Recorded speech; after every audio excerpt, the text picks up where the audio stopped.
अस्सलाम वालेकुम। अच्छा, बेसिकली हम लोग लास्ट टाइम डिस्कस कर रहे थे स्टीम जनरेटर के ऊपर डिस्कस कर रहे थे। इसमें लास्ट टाइम डिस्कस कर रहे थे वाटर ट्यूब बॉयलर में जो रीसेंट डेवलपमेंट्स हैं इसके ऊपर।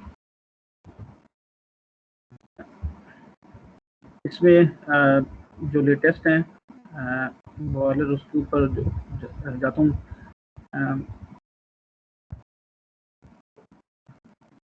ये हमारे पास जो मॉडर्न जो हमारे पास हैं स्टीम जनरेटर हैं, बेसिकली उसके जो वन ऑफ द जो स्टीम जनरेटर के उसकी बेसिकली ये एक स्कीमेटिक डायग्राम है जिसमें बेसिकली अगर आप कंपोनेंट देखें आपके पास सबसे पहले मैं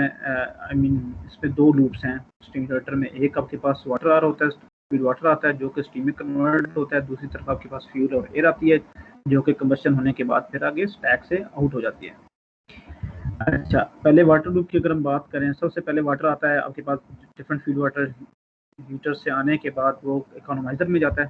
तो ये हमारे पास यहाँ पे इकोनोमाइज़र है। इकोनोमाइज़र से गुजरने के बाद वो आपका जाता है, उसके बाद फिर जब इकोनोमाइज़र से जो वाटर आउट होता है तो उस टाइम एग्जैक्टली वो सैचुरेटेड लिक्विड होता है और वो उसके बाद फिर वो जाता है आगे आपके पास स्टीम ड्रम में जाता है। ये हम बेसिकली स्पेसिफिकली हम डिस्कस कर रहे हैं आपके पास ये जो स्टीम जनरेटर जो सब क्रिटिकल प्रेशर को प्रोटेक्ट कर होता है, जो कि क्रिटिकल प्रेशर से लोअर प्रेशर के ऊपर, तो डेफिनेटली उसमें आपके पास टू फेज रीजन आता है। तो उसमें जो टू फेज है उसमें जो बॉइलिंग वाला जो प्रोसेस है बीच में ये वो उसके ऊपर आते हैं। तो इकोनोमाइजर के बाद बॉयलर, तो बॉयलर में बेसिकली क्या होता है कि आपके पास स्टीम ड्रम में आता है ये फीड वाटर। और स्टीम ड्रम से आपके पास यहाँ पे हमारे पास जो एक डाउन कमर होता है जो कि आउटसाइड होता है, यहाँ पे कोई हीट इंट्रैक्ट नहीं, इसका हीट ये एक्सपोज नहीं होता, ये बॉयलर के बाहर से आता है। और ये जो स्टीम ड्रम में तो यहाँ भी ये एक्चुअली डायरेक्टली हीट इसको भी हीट नहीं मेरे होती, ये भी आपके बॉयलर के ऊपर पड़ा होता है। तो ये यहाँ से नीचे हेडर है, यहाँ भी हीट नहीं होती, ये नीचे है, ठीक है, एक्जैक्टली स्टीम जनरेटर के नीचे है। ये उसके टॉप पे पड़ा होता है, ये स्टीम जनरेटर के ये नीचे होता है। और ये बायस से आपके पास डाउन कमर से जो आपके पास जो यहाँ से जो वाटर वो सैचुरेटेड वाटर यहाँ नीचे से आ रहा होता है। तो यहाँ से फिर दूसरी तरफ जो ये जो ट्यूब्स हैं जो कनेक्टेड हैं, यहाँ पे ये अंदर हीट के साथ यहाँ पे जो है ये बॉयलर के अंदर से गुजर रही होती है, डिफरेंट ट्यूब्स होती हैं स्मॉल, और इन ट्यूब्स के ऊपर हीट पड़ रही होती है जिसकी वजह से क्या होता है यहाँ पे टू फेज मिक्सचर आपके पास बनता है। आई मीन जो वाटर वो एवेपोरेट होना शुरू होता है। तो यहाँ पे अंदर जो है ये सैचुरेटेड लिक्विड है और अंदर मिक्सचर है जिसके अंदर वेपर्स भी हैं। तो यहाँ पे मिक्सचर की जो डेंसिटी है वो कम है, बायो डेंसिटी ज़्यादा है, जिसकी वजह से आपके पास नेचुरल सर्कुलेशन होती है। नेचुरल सर्कुलेशन के रिजल्ट में यहाँ से ऊपर से वाटर आ रहा है और इसके अंदर फिर मिक्सचर आ रहा है, ठीक है। और यहाँ से इस आपके पास फिर जो है इस ड्रम में क्या होता है कि यहाँ पे ऊपर जो वेपर ऊपर इकट्ठे होते हैं वो वेपर फिर आगे चले जाते हैं अब सबके सुपर हीटर्स में। तो सुपर हीटर में आपके पास जाता है, फिर सुपर हीटर से जो है मज़ीद उसका सुपर हीट होने के बाद जब वो आगे जो है वो टरबाइन को स्टीम फिर प्रोवाइड की जाती है। अच्छा, इसमें अगर आप देखें तो आपके पास सुपर हीटर को मज़ीद उसने प्राइमरी और सेकेंडरी में उसमें सिम का लिए बेसिकली मेनली मकसद है यहाँ पे ये टेम्परेचर्स का बताना है कि आपके पास सुपर हीटर में आपके पास यहाँ पे टेम्परेचर्स आपका जो है वो लगा हुआ है। अगर आप इसको देखें या इसके अलावा इवन टेम्परेचर जब आपके पास ये जो स्टीम जब जाती है टरबाइन में जो हाई प्रेशर और कुछ एक्सपेंशन के बाद जब दोबारा वो स्टीम वापस आती है आपकी टरबाइन से जो रीहीट होने के लिए, तो फिर जो टरबाइन इन दोनों सुपर हीटर और ये जो रीहीटर है यहाँ पे आपके पास टेम्परेचर लग जाता है। टेम्परेचर बेसिकली क्या होता है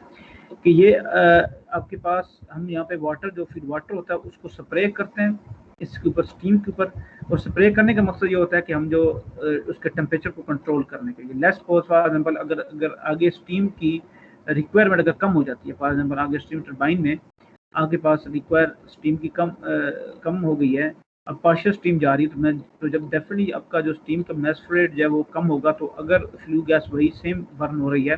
फ्यूल इतना ही बर्न हो रहा है, तो डेफिनेटली क्या होगा आपके पास यहाँ पे स्टीम का टेम्परेचर बहुत ज़्यादा बढ़ना शुरू हो जाएगा, जिसकी वजह से आपकी ट्यूब्स को थर्मल स्ट्रेसेस बहुत ज़्यादा बढ़ेगी और आपकी जो आगे जो रिक्वायरमेंट टेम्परेचर उससे टेम्परेचर आपका स्टीम का आपका बढ़ जाएगा। तो उसको कंट्रोल करने के लिए टेम्परेचर यूज़ होते हैं। अच्छा, फिर यहाँ से जो है आपका जो इसी तरह आपका ये जो है टरबाइन में दोनों यानी हाई प्रेशर के ऊपर जो सुपर हीटर से या इसके अलावा जो रीहीट होती है गैस, वो ये दोनों आगे दोबारा फिर टरबाइन में चली जाती हैं, फिर वहाँ से जो है इसी तरह के कंडेंसर और फिर फीड वाटर हीटर्स में आती है, कम होके फीड वाटर हीटर्स में आती है। अच्छा, ये तो था स्टीम वाटर का जो है स्टीम के से प्रोड्यूस होती है उसका साइकिल था। दूसरा फ्यूल की अगर हम बात करें, फ्यूल और एयर को जब बर्न करते हैं तो यहाँ पे ये आपको फैन नज़र आ रहे होंगे। तो इसमें एक फोर्स ड्राफ्ट फैन है और एक induced draft fan. Force draft का मतलब ये होता है कि जो कि पॉजिटिव प्रेशर जो प्रोवाइड करता है, यानी कि अगर लेट्स सपोज फॉर एग्जांपल मैं एक रूम में एक ऐसा फैन लगाता हूँ जो कि रूम के अंदर जो एयर सप्लाई करोगा वो फोर्स ड्राफ्ट होगा, और एक है एग्जॉस्ट फैन के तौर पे काम कर रहा है, अंदर से बाहर कर रहा है, तो बेसिकली वो इंड्यूस्ड ड्राफ्ट फैन हम उसको बोलते हैं। तो जो यहाँ पे जो फैन है फोर्स ड्राफ्ट फैन, ये क्या कर रहा है, ये एयर को बाहर से अंदर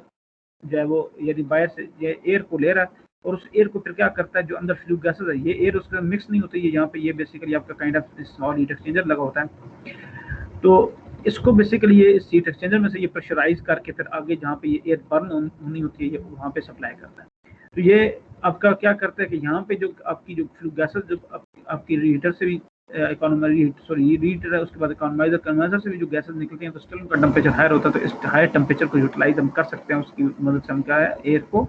हीटअप कर सकते हैं, और उसी एयर जो हीट डेफिनेटली अगर एयर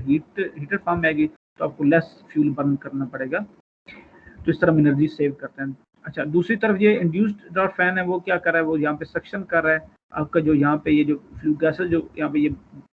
हो रही हैं,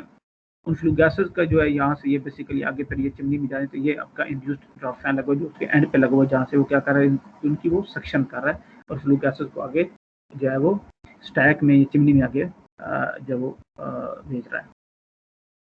अच्छा, बाकी एक चीज़ ये माइंड में रखिए कि हमेशा के टेम्परेचर में जो फीड वाटर हम सप्लाई करते हैं डेफिनेटली वो उसी प्रेशर के ऊपर, जिस प्रेशर के ऊपर ये होता है उसी प्रेशर के ऊपर जो वो हम सप्लाई करते हैं। लेट्स फॉर एग्जांपल अगर सुपर हीटर के अंदर है, सुपर हीटर के अंदर जो प्रेशर है वो प्रेशर अगर हमें जो फीड वाटर पंप है पीछे वही जो उसका प्रेशर होगा, तो वही वाला अगर सेम प्रेशर तो उस प्रेशर उस पंप से हम जब वो होगा उससे वो उसको सप्लाई करेंगे जो यहाँ आपके पास ये टेम्परेचर लगा हुआ है। इससे रीहीटर में अगर प्रेशर लेस है तो इसलिए उसको जो लेस प्रेशर के ऊपर जो वो फीड वाटर होगा बेसिकली वो यहाँ पे ऊपर सप्लाई करेंगे, जो स्पेसिफिक यहाँ पे प्रेशर है वही उसी प्रेशर के ऊपर जो वो सप्लाई करेंगे। अच्छा, ये मॉडर्न जो हमारे पास स्टीम जनरेटर है उनकी ये जो है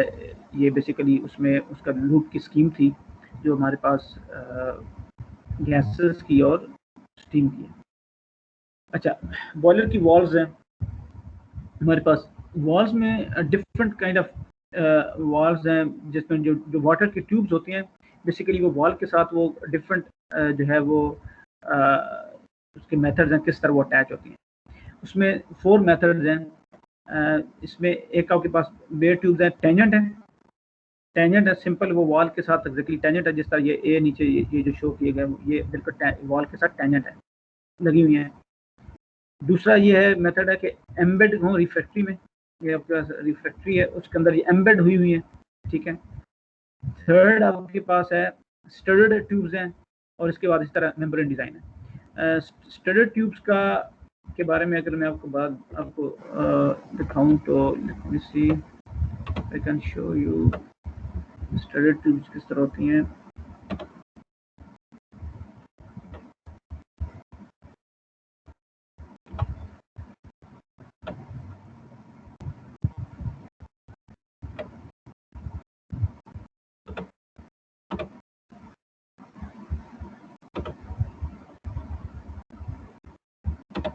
ये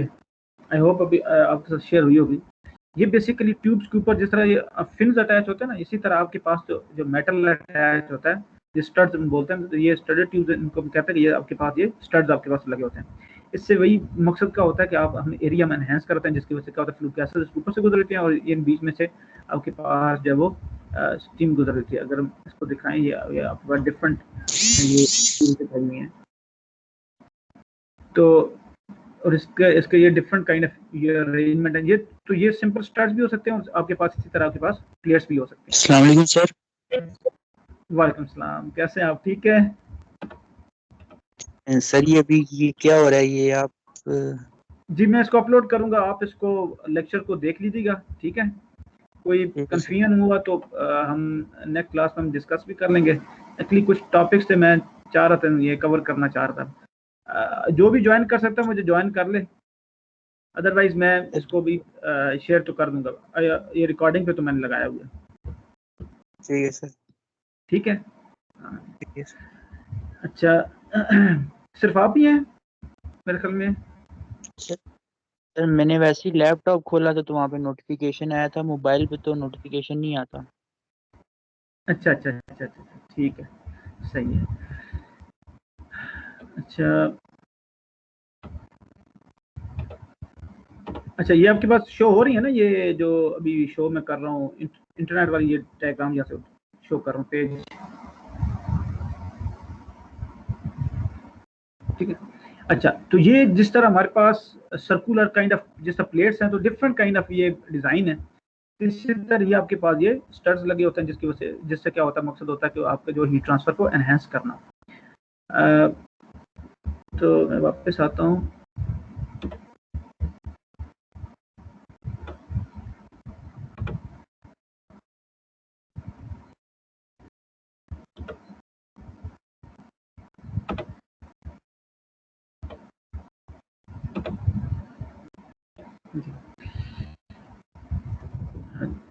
अब इस तरह ये जो डिफरेंट काइंड ऑफ अरेंजमेंट है, जो वॉल के साथ जो आपकी जो वाटर की ट्यूब्स है, ये इन ट्यूब्स में से वाटर पास हो रहा है और इसके ऊपर से फ्लू गैसेस गुजरी होती हैं। तो ये डिफरेंट फोर हमारे पास जो वो हमारे पास जो है बेसिकली अरेंजमेंट्स हैं। ये देखें, ये इस्तेमाल यहाँ पे ये ऊपर ये स्टड्स हैं बेसिकली जो लगे होते हैं, ये स्टड शो किए हुए हैं।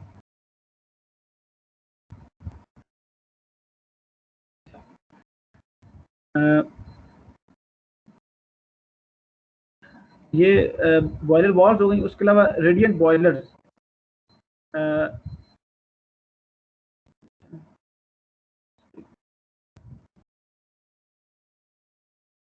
अच्छा, रेडियंट बॉयलर मीन आपके पास, हमारे पास जब भी जो मोड ऑफ जो ट्रांसफर है, हीट ट्रांसफर है, वो हमारे पास हम आमतौर पर जनरली बात करते हैं 3 मोड्स की हम बात करते हैं, ठीक है। हमारे पास कंडक्शन है, कन्वेक्शन है और रेडिएशन। अब वो जो बर्निंग हो रही है, उस बर्निंग से हीट ट्रांसफर जो हो रही है ट्यूब्स तक, कंडक्शन तो अंदर होगी ज़रूर, डेफिनेटली बाहर फ्लू गैसेज हैं, बाहर आपके पास बर्निंग हो रही है, और फिर दरमियान में ट्यूब्स की सरफेस आ रही है या ट्यूब्स की वॉल आ रही है, और फिर उसके बाद उसके अंदर जो आपके पास जो वाटर आता है, डेफिनेटली कंडक्शन तो आर विद मालूम। लेकिन अब जो मेन जो हीट ट्रांसफर है, वैसे तो दोनों होते हैं कि जब बाहर बर्निंग हो रही है तो वो फ्लू गैसेस भी होंगी, वो भी उसके साथ लगेंगे, और बर्निंग की वजह से उसका टेम्परेचर जो वो ज़्यादा डिफरेंट, ज़्यादा फ्लू गैसेस का टेम्परेचर डिफरेंट है, उसकी ट्यूब्स का वॉल्स का टेम्परेचर डिफरेंट है, तो वो उसकी वजह से उनका जो रेडिएशन हीट एक्सचेंज भी होगा, साथ ही कन्वेक्टिव हीट ट्रांसफर भी होगा, क्योंकि वो उसके ऊपर से फ्लू गैसेस जब गुजरेंगे। लेकिन अब रेडियंट बॉयलर का मीन क्या है कि अगर उसके अंदर रेडिएशन का जो मेन डोमिनेंट जो आपका मोड ऑफ हीट ट्रांसफर है, वो अगर जो वो रेडिएशन है, तो उसको हम रेडियंट हम बॉयलर हम बोलते हैं। इसमें कन्वेक्शन भी है और रेडियंट है। रेडियंट मीन फिर क्या हुआ इसमें, ये रेडियंट का मतलब ये है कि आपकी वाटर जो ट्यूब्स हैं वो डायरेक्टली एक्सपोज हो रही हैं उसके साथ, फ्लू गैसेस के साथ, स्पेशली जो जहाँ पे बर्निंग हो रही है उसके साथ। अच्छा, radiant boiler, as the name implies, receives most of its heat by radiation. The combustion gases are characteristics that depend upon the fuel used. अच्छा, अब मोर जो रेडियंट है, अब ये डिपेंड आपके पास करता है combustion gas characteristic depend on the fuel used, fuel की type, combustion process and the air fuel ratio. ये तीनों जो है इसके ऊपर डिपेंड करता है। अब लेट्स सपोज फ्यूल यूज की बात कर रहे हैं कि आपके पास अगर फॉर एग्जाम्पल ऐसा फ्यूल यूज कर रहे हो जिसमें फॉर एग्जाम्पल आपके पास ऑयल हो, कोल हो, ठीक है, उस सूरत में आपके पास जब वो रेडिएशन एक्सचेंज आपके पास जब वो ज़्यादा होगा, मोर लिमिनस होगा, ठीक है, emit all wavelengths and hence strong visible radiation if they are particulates such as soot particles during the combustion। अब वो जो जितना पार्टिकल डिफरेंट, मकसद कहने क्या है, ऑयल या स्पेशली अगर हम बात करते हैं, कोल अगर हम बर्न करते हैं, तो वो जो सूट होता है उसके अंदर जितना ज़्यादा वो जितना उसका मैस होगा, इतना ही वो certain mass certain high temperature के ऊपर होगा, तो आगे ट्यूब्स का और उसके दरमियान जो रेडिएटिव एक्सचेंज भी ज़्यादा होगा। लेकिन अगर आप गैसेस की तरफ जाएं, तो गैसेस की सूरत में वो रिलेटिवली कम होगा, लेकिन स्टिल उसके अंदर भी अगर आप देखें कि उसके अंदर भी हैवियर कमर्शियल प्रोडक्ट्स होता है, जिसमें CO2 है, H2O है, अगर सल्फर के अंदर मौजूद है तो SO2 भी हो सकता है, अमोनिया, सल्फर डाइऑक्साइड, तो ये डिफरेंट उसमें हो सकते हैं, जिसकी वजह से आपके पास जो सर्टेन वेवलेंस के ऊपर जो आपके पास है वो रेडिएटिव हीट एक्सचेंजर के पास होगा। Radiant energy emitted by the combustion gases depends upon the gas temperature. उसकी 4 पार्ट्स है, definitely the partial pressure of the individual constituent radiating gases, the shape and size of the gases, the proximity to observing body। वही बात है कि radiation जो है वो फिर डिपेंड कर रही होती है। अब उनके साइजेस है, शेप्स है। अब देखें जब दो बॉडी के दरमियान एक्सचेंज है तो फिर हम वो देखते हैं उनकी सर्फेसेस एक्जैक्टली एक दूसरे को किस तरह देख रहे हैं, ज्योमेट्रिकल एस्पेक्ट भी उसमें आर होता है। ठीक है, लगभग दो वाल्स की हम बात करते थे कि अगर वो एक्जैक्टली पैरेलल है एक दूसरे के या वो 90 डिग्री के एंगल के ऊपर है, ठीक है, उनके एरियाज उनके क्या है, उनके टेम्परेचर की पावर 4 की तरह, ये सारे फैक्टर इस तरह यहाँ भी ये आपके हमारे पास यहाँ पे प्ले करते हैं। The convective portion of the heat transfer follows the usual convection mechanism is smaller than radiant portion because radiation is caused by the body of gas convection to the। अच्छा, खैर मैं इससे आगे मूव करूँगा।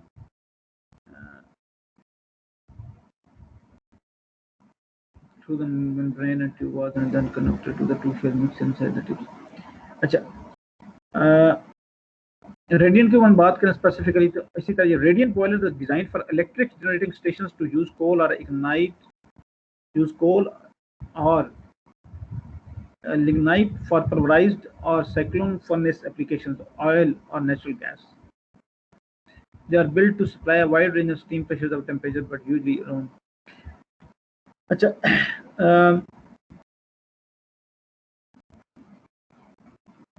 Water circulation को बनाता हूँ। हमने बात की थी, ये वापस अगर मैं हूँ, लेट मी सी, अगर यहाँ पे ये चीज़ अगर इस डायग्राम में क्लियर है। अच्छा चलिए, ये इस डायग्राम में ये बनाई गई है। हमने पहले बात की थी कि हमारे पास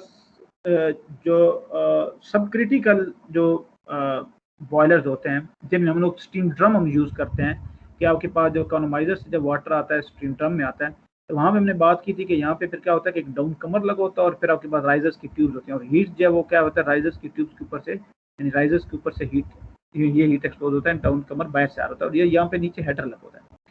इस नेचुरल सर्कुलेशन का ये फिनोमेना है बेसिकली, ये जो वाटर सर्कुलेशन हो रही है, इसको बेसिकली हम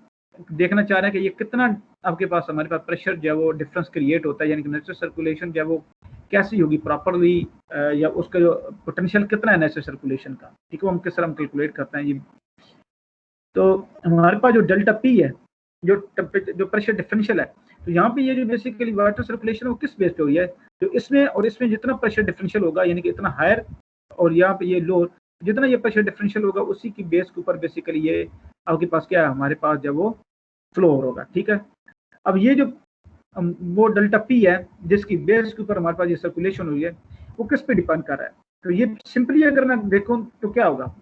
जितना मैस इसमें होगा यहाँ पे ये इसका मैस, और जितना यहाँ पे मैस, तो यहाँ पे ये जो मैस है जितना ये हायर मैस होगा और जितना ये लोअर से लोअर मैस होगा, इन दोनों मैस का अगर मैं डिफरेंस लूँ तो वही बेसिकली वो क्या होगा, वो मेरे पास सिंपली मेरे पास क्या आएगा, वही मेरे पास बेसिकली ड्राइविंग फोर्स होगी। जितना अगर मैस हायर होगा तो वो क्या होगा, ये ग्रेविटी को नीचे इतना आने की कोशिश करेगा, और इसका जितना लोड, तो जो मैस डिफरेंस है बेसिकली वो बेसिकली मेरे पास क्या कर रहा है, वो सर्कुलेशन को बेसिकली सपोर्ट कर रहा है। तो अगर देखो तो ये बेसिक इक्वेशन देखा जाए तो ये बेसिकली हमारे पास जो है वो mg की इक्वेशन है। h यहाँ पे हमारे पास हाइट है, ये टोटल हमारे पास हाइट, ये जो हमारे पास ये h ये हमारे पास हाइट है। तो यहाँ पे अगर मैस की अगर बात करें तो क्या होगा, डेंसिटी इनटू वॉल्यूम। तो हमारे पास जो है वो ये h हो गया। इसी तरह हमारे पास अगर मैं वॉल्यूम की बात करूँ, h इंटू क्रॉस सेक्शन हमारे पास आ गया, और तो ये मेरे पास वॉल्यूम अगर इंटू मेरे पास डेंसिटी, तो मेरे पास एग्जैक्टली वहां से मेरे पास वो कहती मेरे पास फोर्स आएगी, जो सॉरी वो फोर्स आएगी जो मेरे पास जो दोनों तरफ से, यानी कि वो मैस का डिफरेंस आएगा, वो फोर्स आएगी। तो फोर्स की वजह हमें अगर प्रेशर चाहिए, तो प्रेशर हमारे पास क्या है,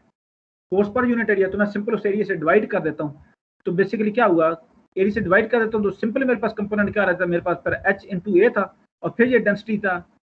तो यानी H इंटू ए मेरे पास वॉल्यूम था, वॉल्यूम इंटू डेंसिटी मैस हो गया, मैस इंटू जी हो गया, सिंपल mg हो गया मेरे पास। लेकिन क्योंकि वो फिर हमारे पास यहाँ फोर्स आनी थी, लेकिन मैं फोर्स की वजह प्रेशर आना चाह रहा हूँ, तो मैं एरिया से जब डिवाइड कर दूंगा तो यहाँ एरिया खत्म हो जाएगा, तो सिंपल ये डेंसिटी। तो एक्चुअली ये फिर क्या आ रहा है, डेल्टा पी हमारे पास क्या आ रहा है कि ये एक बार जो हमारे पास यानी पी डी डी सी हमारे पास ये क्या है, पी डी सी शो कर रहा है density of water in the downcomer. तो डाउन कमर में जो हमारे पास मैस होगा या वहाँ वो आ रहा था हमारे पास डेंसिटी इंटू वॉल्यूम, ठीक, इंटू जी।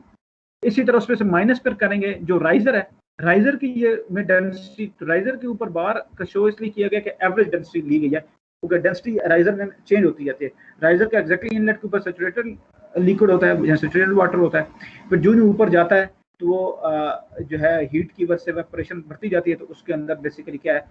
वाटर कम होता जाता है और जो वेपर है वो बढ़ता जाता है। तो मिक्सचर की नोयत जो चेंज होती जाती है, थ्रू डेंसिटी चेंज होती जाती है, नीचे ऊपर से नीचे तक यहाँ पे डाउन कमर में सेम होती है, लेकिन नीचे से ऊपर जाते हुए इसमें चेंज होते जाती है। तो यहाँ पे ये एवरेज डेंसिटी बेसिकली हम यूज करते हैं। अच्छा, अब इसी क्वेश्चन में अगर हम देखें तो हमें ये बेसिकली हमें ये इनकी वैल्यूज हमें चाहिए कि डेंसिटीज की, तो हम यहाँ पे ये डेल्टा पी हम लोग फाइंड कर सकते हैं। ये डाउन कमर डेंसिटी, ये ड्राइविंग पोटेंशियल, ये ड्राइविंग प्रेशर है, डाउन कमर डेंसिटी है, ये राइजर की एवरेज डेंसिटी है, यानी कि average density of steam water mixture in the riser. ये हाइट है h, जो कि क्या है आपका ड्रम लेवल में और बॉटम हेडर के दरमियान जो है। बाकी ये जी ग्रेविटेशनल जो जी सी, ये सिंपल यूनिट कन्वर्जन फैक्टर है। अब हमें एक टर्म डिफाइन करते हैं, एक्चुअली हम कैलकुलेट करना चाह रहे हैं कि मिक्सचर की जो रो आर, ये हम एक्चुअली कैलकुलेट करना चाह रहे हैं। ये दोनों, ये तो बड़ी सिंपल है, ये तो हमें जो है डाउन कवर में डेंसिटी कितनी है, सैचुरेटेड लिक्विड किसी भी टेम्परेचर प्रेशर पे हमें बता दें कि सैचुरेटेड लिक्विड है, इस टेम्परेचर इस प्रेशर में मौजूद है, मैं सिंपल प्रोबेबिलिटी टेबल से जाके क्या है उसकी स्पेसिफिक वॉल्यूम फाइंड कर लूंगा, स्पेसिफिक वॉल्यूम का रेसिप्रोकल डेंसिटी आ गया। लेकिन ये एवरेज वाली, इसके लिए हम क्या मैकेनिज्म करेंगे, एवरेज थ्रू चेंज होती जाती है नीचे से ऊपर, और दूसरा ये है कि हर पॉइंट के ऊपर वाटर भी मौजूद है, वेपर मौजूद है। सबसे पहले वेपर और वाटर की उसकी ओवरऑल देखनी। तो अल्फा जो है डिफाइन किया, अल्फा वो कहते हैं वाइड फ्रैक्शन कहते हैं। वाइड फ्रैक्शन एक्चुअली क्या है, volume of vapour divided by volume of vapour plus liquid, ठीक है। ये एक्जैक्टली इसी तरह जिस तरह वहाँ ड्राइनेस फ्रैक्शन थी ना, लेकिन ड्राइनेस फ्रैक्शन मैस की बेसिस पे करते थे, तो ये वॉल्यूम की बेसिस, इनका आपस में ये रिलेशनशिप भी है, ये रिलेशनशिप है इनका, ये रिलेशनशिप है जो क्या है, जो कि वाइड फ्रैक्शन और मैस फ्रैक्शन, यानी कि एग्जैक्टली वही सेम फार्मूला है जो मैस फ्रैक्शन वाला था, लेकिन सिर्फ डिफरेंस ये है कि वहाँ पे ड्राइव मैस फ्रैक्शन वाला वही सेम फार्मूला उसी तरह का है, लेकिन सिर्फ ड्राइव फ्रैक्शन में हम लोग mass of vapour over mass of vapour plus liquid करते हैं, यहाँ पे जो है ये वॉल्यूम करते हैं। इन दोनों का आपस में जो रिलेशनशिप है वो ये हमारे पास इक्वेशन 3 है। अच्छा, तो ये जो इसमें जो साया है आप इस फॉर्म में लिख लें एक्स, या इसी को यहाँ से एक्स लेके या एक्स की फॉर्म में लिख लें, बात एक ये दोनों इक्विवेलेंट इक्वेशन है। इसमें जो साया है, साया डिफाइन किया गया जो स्पेसिफिक वॉल्यूम्स है आपका, जो सैचुरेटेड लिक्विड और सैचुरेटेड वेपर, उसकी रेशियो इनटू एस, एस हम कहते हैं स्लिप इफेक्ट जो बेसिकली हमारे पास होता है। ये बेसिकली स्लिप रेशियो इसको कहते हैं। ये बेसिकली आपके पास शो करता है, आपके पास जब नीचे से ऊपर जो मूव कर होता है ना राइजर में, वहाँ पे, तो वहाँ पे बेसिकली लिक्विड भी और वेपर भी है, तो वेपर की स्पीड और लिक्विड की स्पीड डिफरेंट है। वेपर तेजी से मूव कर होते हैं और लिक्विड थोड़ा आहिस्ते से मूव कर होता है उसके एज कम्पेयर टू वेपर्स। वही जो स्पीड की रेशियो है बेसिकली, इसको हम स्लिप रेशियो से डिफाइन करते हैं। ये बेसिकली यहाँ पे ये डिफाइन की हुई है, ठीक है। तो अगर हम इसी तरह हमें इस तरह ये वैल्यू पुट करें तो यहाँ से हमारे पास ये एक्स या अल्फा की फॉर्म हमारे पास आता है। अब एक्चुअली हमें फाइंड, हमने क्या करना है, हमें फाइंड रो ये आर करना है। अच्छा, रो आर फाइंड, अगर हम मिक्सचर की जो एवरेज डेंसिटी अगर हमें फाइंड करनी है तो हमें क्या चाहिए होगा, हमें मिक्सचर की डेंसिटी चाहिए। मिक्सचर की डेंसिटी क्या है, ये एक्जैक्टली वही सेम फार्मूला है जिस तरह हम जो है जेनेरिक फार्मूला थर्मोडायनेमिक्स में हम लोग जो यूज करते रहे हैं, जिस तरह हम एंथैल्पी, इंटरनल एनर्जी कोई भी है मिक्सचर के अंदर, यानी कि डोम के अंदर कहीं भी किसी भी पॉइंट के ऊपर अगर हमें क्वालिटी की वैल्यू पता होती थी, एक्स की वैल्यू, तो हम क्या करते थे, वहां पे हम लोग सेम इसी तरह फार्मूला यूज करते थे। जैसे पर यू था तो यू इक्वल क्या होता था, 1 minus x into u f plus x into u g. तो ये इसी तरह ये वॉल्यूम की बेसिस के ऊपर हम कर रहे हैं, तो ये हमारे पास ये अल्फा उसी तरह यहाँ पे सिंपली अल्फा आ जाएगा उसकी बेसिस। तो इस तरह हमने जो है ये मिक्सचर की हमारे पास आ गई, लेकिन अब मिक्सचर की जो डेंसिटी है वो स्टिल वेरी कर रही है बॉटम से लेके हेडर से लेके ऊपर तक, क्योंकि जो ऊपर जो हीट से एक्सपोज होता जा रहा है तो उसके अंदर वेपर की फ्रिक्शन बढ़ती जा रही है। तो किसी भी एक पॉइंट के ऊपर जो मिक्सचर की है वो तो ये फार्मूला गया, लेकिन थ्रू आउट चेंज हो रही है, तो जीरो से जो चेंज हो रहा है तो सारे को आप इंटीग्रेट करें डिवाइडेड बाय एच कर दें तो हमारे पास ये एवरेज आ जाएगी, ठीक है। तो इसकी जो सॉल्व इक्वेशन जो ऑलरेडी सॉल्व है, जो लिटरेचर में मिलती है, वो बेसिकली ये सारी ये टोटल ये सॉल्व है, जो कि बेसिकली 3/6 का ये एक्सप्रेशन है, ये बेसिकली पूरी सॉल्व इक्वेशन आपके पास यहाँ पे ये मौजूद है, जो कि रिलेशनशिप है बेसिकली ये रो एम और ये इंटीग्रल का और रो एम में मिक्सचर के हम डालते हैं तो हमारे पास ये फाइनल एक्सप्रेशन बेसिकली इसका है, जिसमें आपके पास सैचुरेटेड लिक्विड की डेंसिटी माइनस यहाँ पे saturated liquid density minus saturated vapour density और 1 माइनस साई ऑलरेडी यहाँ पे हमने ये ऊपर डिफाइन किया था ये वाला, ठीक है। अच्छा, और 1 माइनस इसी तरह 1 ओवर ये अल्फा ई है एग्जिट, ये है आपका राइजर के एग्जिट के ऊपर जो आपके पास वाइड फ्रैक्शन है, ये उसकी वैल्यू है 1 माइनस आई अगेन -1, फिर आगे natural log of 1 over 1 minus alpha e वही एग्जिट के ऊपर वाइड फ्रैक्शन 1 माइनस आई। तो सिंपल, तो यहाँ से अगर हम इसी तरह इस इक्वेशन में सिंपल हम अगर वैल्यूज अगर हमें ये गिवन हो हम पुट करें तो हमारे पास जो एवरेज डेंसिटी है राइजर में आ जाएगी, और तो यहाँ से हम फिर क्या कर सकते हैं, अगर हमें एच और इसकी वैल्यू पता हो तो हमें जो वो डेल्टा पी आर हम फाइंड कर सकते हैं। तो इसमें एक चीज़ नोट करें, देखें एच के डायरेक्टली जितना डेंसिटी डिफरेंस होगा इतना ही प्रेशर डिफरेंशियल ज़्यादा होगा, तो जितना ही एच की वैल्यू ज़्यादा होगी इतना ही डेल्टा पी। तो जो इस तरह नेचुरल सर्कुलेशन बेस्ड जो बॉयलर्स होंगे आप देखेंगे कि उनमें उनकी हाइट भी बहुत ज़्यादा होगी, तो उनका जो स्टीम ड्रम और नीचे जो हेडर है उनके उसके दरमियान डिफरेंस बहुत ज़्यादा होगा, क्योंकि जितनी हाइट डिफरेंस होगा इतनी ही वो आपकी जो नेचुरल सर्कुलेशन को आर्गुमेंट करेगी हाइट। अच्छा, मूव करते हैं। अच्छा, स्टीम ड्रम का मकसद क्या होता है कि आपका वाटर और वेपर्स को अलहदा करना, ठीक है। और इसमें न सिर्फ इसको अलहदा करता है बल्कि इसका एक और एडवांटेज भी होता है कि इसमें हम ये भी करते हैं कि और इसका अपना एक सर्टन साइज होता है। The drum also must be sufficient volume to accommodate water level changes caused by load changes, ठीक है। लोड चेंजेस का मतलब ये है कि लगभग अगर स्टीम की रिक्वायरमेंट आगे आपकी बढ़ गई है तो डेफिनेटली फिर क्या होगा कि ये इसी तरह के आपके पास जब वेपर बहुत ज़्यादा कंज्यूम आगे कंजम्पशन जब बढ़नी शुरू हो जाएगी लगभग सुपर हीटर में, तो आपके पास वहाँ वाटर का लेवल नीचे बहुत ज़्यादा ना जाना शुरू हो जाए, ठीक है, और यानी कि वेपर में कन्वर्ट होना बहुत ज़्यादा शुरू हो जाए। तो जो फ्लक्चुएशन आएंगी तो उसकी वजह से जो आपके पास अंदर जो वाटर लेवल जो मेंटेन किया हुआ है तो वो आपका डेंजरस तक नहीं जाना चाहिए। ये हमारे पास काइंड ऑफ एक कुशन मौजूद होता है कि कुछ जो फ्लक्चुएशन आएगी तो उसको ये यहाँ से ये मीट किया जा सकता है। अच्छा, assisted by proper steam generator controls and to prevent a dangerously low level or the carryover of water toward the steam heater। अब उससे लोड्स पे क्या होगा कि अगर बहुत नीचे चला जाएगा तो उससे क्या होगा, वो मेंटेन नहीं करेंगे तो आपका वाटर भी जो है वो आगे कैरी ओवर कर सकता है सुपर हीटर की तरफ। This would cause deposits of entrained solid, और उस वाटर जब बहुत वो भी जाएगा तो उसके साथ वाटर के अंदर जो सॉलिड मौजूद होते हैं, ठीक है। इसके ऊपर हम इंशाल्लाह किसी टाइम बात भी कर लेंगे, जो है कौन डिफरेंट सॉलिड्स जो है वो इससे पहले भी आपसे बात की थी कि हम जो है वो लेस ऑक्सीजन एक्सपेंजर की या क्रोजन वगैरह की मैंने आपसे बात की थी, या रोजन की बात की थी, तो डिफरेंट केमिकल की डिपोजिशन वगैरह करते हैं तो डिफरेंट सॉलिड्स वगैरह भी उसमें एंट्रेंड होते हैं, तो इवन इसी तरह सिलिका भी होगी। तो ये आपके पास सुपर हीटेड ट्यूब्स में जा सकता है एंड दस मटेरियली इंक्रीज दैट, और उनका मटेरियल टेंपरेचर उनका डेफिनेटली इंक्रीज होगा which would lead to their distortion और burn out. Carry over of solids with the stream has also been known to have far-reaching effects such as deposit problem and turbine, और फिर आगे अगर turbine तक जाते हैं तो अगेन वो और ज़्यादा प्रॉब्लम क्रिएट होगा। तो इसमें 3 टाइप्स हैं, मैं शार्ट से बताऊंगा आपको। सिंपल पहले ये ग्रेविटी असिस्टेड है। ग्रेविटी असिस्टेड में you are doing nothing, simple ये स्टीम ड्रम है जिसमें ये आपके यहाँ नीचे डाउन कमर्स हैं और इसी तरह ये आपके पास राइजर लगे हुए हैं, तो यहाँ पे ये बेसिकली और यहाँ से सिंपल वेपर जब वो ग्रेविटी डिफरेंस की वजह से वेपर ऊपर की तरफ जाता है और लिक्विड नीचे है, यहाँ से आपका वेपर आगे चल जाता है। लेकिन इशू ये होता है कि जब आपके पास जो है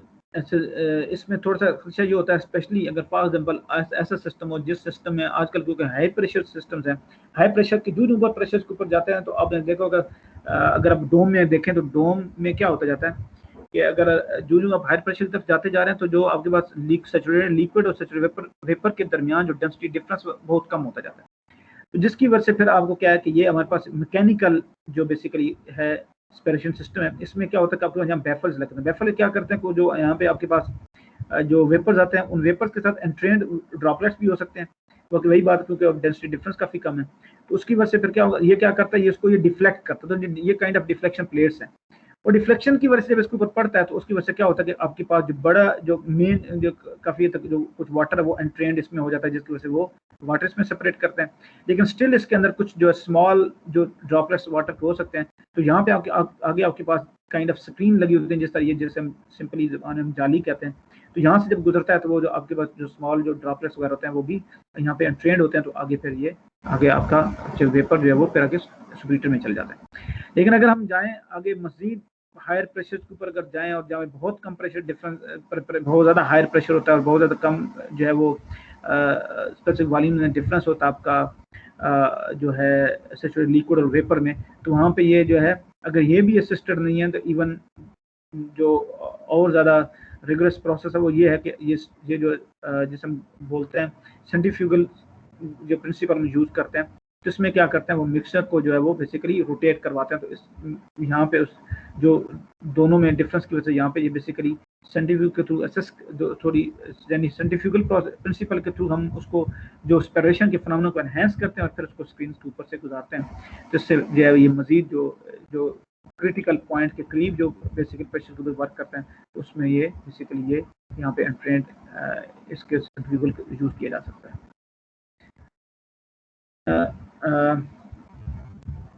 ये अभी के लिए यही था, ठीक है। आप कोई भी देखेगा आपके कोई क्वेश्चन हुए तो देन हम नेक्स्ट क्लास में हम लोग क्वेश्चन हम डिस्कस कर लेंगे, ठीक है। थैंक यू, अस्सलाम वालेकुम।